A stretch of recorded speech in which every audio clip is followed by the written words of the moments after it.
Nak tanya, kalau cucuk untuk cek darah tu batal puasa ke tidak? Batal puasa ataupun tidak, memasukkan sesuatu ke dalam rongga terbuka, yang mana dia cocok untuk cek darah. Untuk cek darah. Cek darah tu maksud ambil darah tu kan? Ambil darah. Batal tak batal puasa dia? Tak batal. Malah cucuk, macam cucuk insulin tu pun tak batal. Sebab dia masuk ikut isi. Dia masuk dengan kaedah penyerapan. Dia bukan masuk ikut kaedah rongga. Yang batal ni masuk ataupun masuk sesuatu ke dalam rongga yang terbuka. Kalau dia cek darah, okey, pendapat muktamad, kalau dia cek darah, maka tak batal. Sebab dia bukan masuk ikut rongga terbuka. Dia masuk ikut rongga tertutup.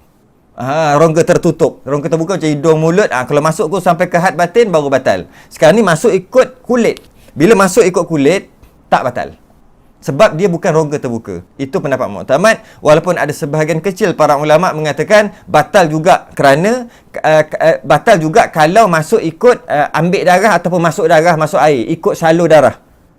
Ikut salur darah batal juga. Kalau bukan ikut salur darah, contohnya insulin dekat pusat tu kan, kat tepi pusat tu, yang tu tak batal. Sebab dia bukan kena cari darah, cari urat, cari saluran darah, dia tak perlu cari. Yang nak ambil darah, yang nak masuk air tu kan cari saluran kan. Yang itu lain. Kalau main injek ni, injek BCG tu, injek dekat injek vaksin, injek kat punggung, injek dekat lengan, injek dekat mana-mana lah injek tu, injek dekat pusat insulin tadi tu, itu bukan, itu berbeza dengan injek ataupun ambil darah dekat salur darah tu. Kalau kita cocok mana-mana tubuh badan kita, kita tarik, tak keluar darah. Sebab tak kena saluran dia, tak kena tempat urat dia, urat darah. Tapi kalau setakat nak injek dekat lengan, dekat punggung tu, injek aja tu mana-mana pun boleh. Yang injek kat mana-mana boleh tu no problem. Dengan maksud tidak membatalkan, tak ada khilaf, tidak batalkan. Yang masuk, yang ambil ataupun injek masukkan ke saluran darah tu apa cerita? Pendapat muktamad sama juga dengan injek tadi, iaitu tak membatalkan. Sebab dia bukan rongga terbuka, dia rongga tertutup. Sebahagian kecil para ulama mengatakan batal juga kalau masuk ikut rongga tadi tu. Rongga yang darah, rongga urat yang nak masuk darah, nak ambil darah tu. Tapi kalau masuk ikut lengan, ikut punggung tadi tu, yang kata injek kat mana-mana insulin macam tu, itu tak ada masalah. Sebab kita tak perlu cari urat darah. Kita tak perlu cari. Tak ada masalah. Itu sepakat mengatakan tak batal. Tak batal. Sepakat mengatakan tak batal. Dia seumpama macam lotion je. Pakai lotion, lepas tu lotion tu menyerap. Masuk dalam kulit, masuk dalam darah kot, masuk dalam lotion tu. Maka tak batal kan? Begitu juga injek macam tu pun tak batal. Yang mana ni? Injek kat mana-mana je.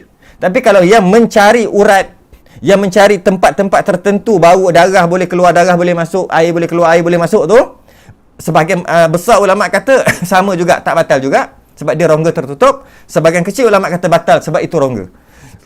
Rongga apa darah tu? Salur darah. Jika kita keluarkan semua darah, dia akan jadi rongga. Kat mana ni? Dekat darah kita berjalan tu ada rongga. Cuma dah tak nampak macam rongga sebab darah penuh dalam tu. Maka dengan memasukkan jarum ke dalam rongga darah tadi tu, maka membatalkan puasa. Itu pun sebahagian kecil. Sebahagian besar ulama kata tak batal. Dari segi rongga. Tapi kalau injek yang kat mana-mana tadi tu, injek vaksin, injek apa yang tak payah cari urat tu, yang itu memang sepakat para ulama tak batal. Jadi dia kata cucuk cek darah. Cek darah yang macam mana?